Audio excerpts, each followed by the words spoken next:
Hi guys, it's Josh Friend again with you for another Green Thumb Chat.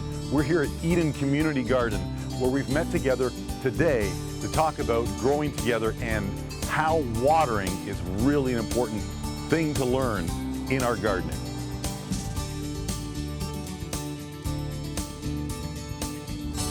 Right here I've got a couple of different inventions that help make watering a little bit easier.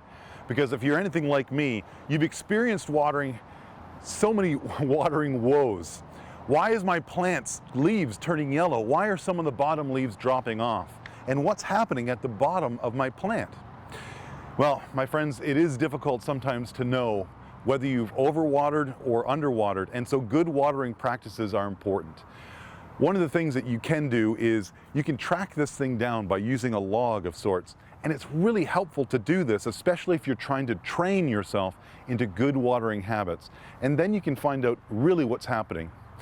In reality, it's still tough to know because with a tomato plant, for instance, it'll turn yellow if it's been overwatered or if it's been underwatered.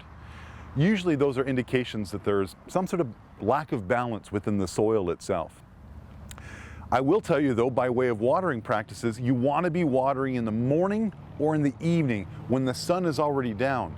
If we were to water at this time of day, what would happen is we'd lose so much just to evaporation, both in the air if we're using something like a sprinkler, but also we would lose it on the ground because the ground is already warm. Things like watering systems that use things like these timers are really great ideas to make your life a little bit easier, though the setup of some of those systems can be frustrating.